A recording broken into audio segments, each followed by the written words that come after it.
మీ business ను develop చేసుకోవాలి అనుకుంటున్నారా? మీ పరపతిని పెంచుకోవాలి అనుకుంటున్నారా? అయితే ఓకే టీవీ ద్వారా L band, Aston band ad, scrolling ad, ad with voice overs, logo bug, video ads ద్వారా మీ యాడ్స్ ను పబ్లిష్ చేసుకోండి. సంప్రదించవలసిన ఫోన్ నెంబర్ 8520917933. ఏదైతే జియో 3ని రద్దు చేయాలని చెప్పేసి ఇక్కడ ధర్నా చౌక్ దగ్గర టీఆర్ఎస్ పార్టీకి సంబంధించిన మహిళలు, టీఆర్ఎస్ పార్టీకి సంబంధించిన నాయకులు అయితే ధర్నా చేయడం జరిగింది. దీనికి సంబంధించి ప్రస్తుతం అంతా మాట్లాడడానికి గెలు శ్రీనివాస్ గారు మనతో ఉన్నారు. అలా చెప్పండి, ముఖ్య ఉద్దేశం ఏంటి అసలు ఈ ధర్నా? ఇవాళ రేవంత్ రెడ్డి గారు ముఖ్యమంత్రి అయిన తర్వాత జియో నెంబర్ 3 తీసుకురావడం వల్ల ఈ రాష్ట్రంలోని మహిళా అభ్యర్థులకు 33% రిజర్వేషన్ అమలు కాకుండా ఉండే పరిస్థితి కాబట్టి దాన్ని జియో నెంబర్ వెనక్కి తీసుకోవాలని చెప్పి ఇవాళ జాగృతి అధ్యక్షురాలు కల్వకుంట్ల కవిత గారి ఆధ్వర్యంలో ఇందిరా పార్కులో ఇవాళ ధర్నా జరుగుతూ ఉంది. ఇవాళ కాంగ్రెస్ ప్రభుత్వానికి వ్యతిరేకంగా జరుగుతున్న మొదటి ధర్నా ఇందిరా పార్కులో. ఎందుకంటే సామాజిక న్యాయం ఉండాలనే ఉద్దేశంతో ఇవాళ కవిత గారు ఈ కార్యక్రమాన్ని తీసుకున్నారు.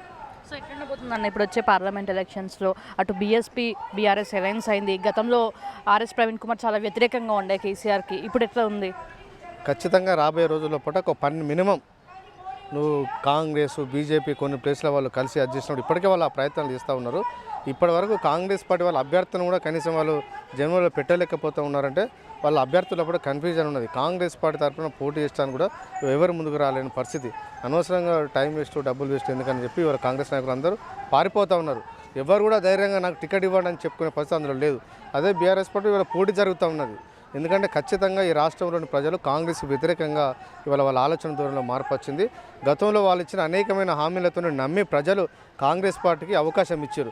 వాళ్ళు వచ్చిన ఇవాళ 90 రోజుల ఇప్పటి వరకు కూడా వాళ్ళు ఇచ్చిన హామీల అమలు మీద ఇంతవరకు వాళ్ళు ఏ నిర్ణయం తీసుకోలేదు.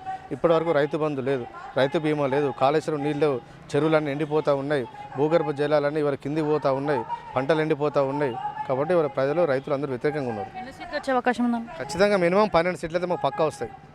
ఎంతటి హెవీ కాంపిటీషన్ అయినా 12 సీట్ల లోపల 12 సీట్లు మాత్రం ఖచ్చితంగా గెలుస్తాం. అవి ఏ సీట్లు అని చెప్పలేము. సో ఇప్పుడు బీఆర్ఎస్ నుంచి కాంగ్రెస్లోకి వెళ్తున్నారు. ఇప్పుడు ఉన్న సిచ్యువేషన్లో బీఆర్ఎస్ పార్టీ నాయకులు అంతా కలిసి అటు బీఆర్ఎస్కి సపోర్ట్ చేసి ఇప్పుడు వచ్చే పార్లమెంట్ ఎలక్షన్స్లో గెలిపించే ప్రయత్నం చేయకుండా కాంగ్రెస్ పార్టీకి గూటికి చేరుతున్నారు. ఎట్లా చూస్తున్నారు? వాళ్ళ ఆస్తులు కాపాడుకోనికనే చేరుతున్నారని కొంతమంది వ్యక్తం చేస్తున్నారు. మల్లారెడ్డి విషయం కూడా మీరు దాని గురించి ఏమంటారు? కాంగ్రెస్ పార్టీకి అభ్యర్థులు లేరు, జనాలకు మంచి ఫేసులు లేవు. ఉన్న మంచి ఎవరైనా ఒక మంచి స్కూల్లోకి వెళ్ళి స్టూడెంట్స్ని తీసుకునే వాళ్ళు జాబ్ వేయాలి అనుకుంటారు కదా, వేరే దానిలో ఎవరైనా అనుకుంటారా? కాబట్టి మాది బెస్ట్ స్కూల్ టీఆర్ఎస్ పార్టీ కాబట్టి ఆ స్కూల్లో వేరిన వాళ్ళని తీసుకుంటే జనంలో వాళ్ళకి ఓట్లు ఎత్తారని అనుకుంటున్నారు. కానీ స్కూల్ వేరైనా కూడా సిలబస్ అక్కడ వేరు, ఇక్కడ సిలబస్ వేరు. ఇక్కడ కేసీఆర్ సిలబస్ ఉంటానో ప్రజలు ఆశీర్వదిస్తారు, అక్కడ వేరే సిలబస్ కాబట్టి ప్రజలు ఖచ్చితంగా తిరస్కరిస్తారు. ఎందుకంటే కాంగ్రెస్ పార్టీ ప్రజలకు ఇచ్చిన హామీలను ఇవాళ అమలు చేస్తలేరు కాబట్టి ఖచ్చితంగా ప్రజలంతా ఇవాళ టీఆర్ఎస్ పార్టీకి ఓటేస్తారు. పోవడం ఎందుకన్నా ఆస్తులు కాపాడుకొని ఇంకా పోతురు అని చేసి కూడా అంటున్నారు. మల్లారెడ్డి కూడా నిన్న మాట్లాడడం జరిగింది. మల్లారెడ్డి గారు పార్టీ మారుతాను చెప్పలే కదా, చెప్పారా? ఏడే చెప్పలే. మల్లారెడ్డి గారి మీద రేవంత్ రెడ్డి గారు బ్లాక్మెయిల్ చేస్తూ వాళ్ళ కాలేజీలని ఇవాళ కూలగొడతా ఉన్నారు. ఒక రకంగా ఒత్తిడి తీసుకొస్తూ ఉన్నారు. అందరిని అష్టదిగ్బంధం చేసి బీఆర్ఎస్ పార్టీ ఎవరు ఉండదనే దాని మీద ఒక కంకణం కట్టుకున్నారు. వారి దృష్టి పాలన మీద ఉండాలి, రైతులకు రైతు బంధు ఇవ్వాలి, రైతు రుణమాఫీ ఇవ్వాలి, దాని మీద దృష్టి పెట్టాల్సిన రేవంత్ రెడ్డి గారు ఇవాళ వ్యక్తిగత కక్షలతోని ప్రజల మూడును మళ్లించడానికి, ప్రజలు ఎక్కడ 6 గ్యారెంటీలు అడుగుతారు అని చెప్పి ఆ మీడియా మూడునంతా మళ్లించడానికి ఇవాళ తను వేరే ప్రోగ్రాం పెట్టుకున్నారు. ప్రజలు గమనిస్తూ ఉన్నారు. ఖచ్చితంగా వారికి బుద్ధి చెప్తారు ప్రజలు రాబోయే రోజుల్లో.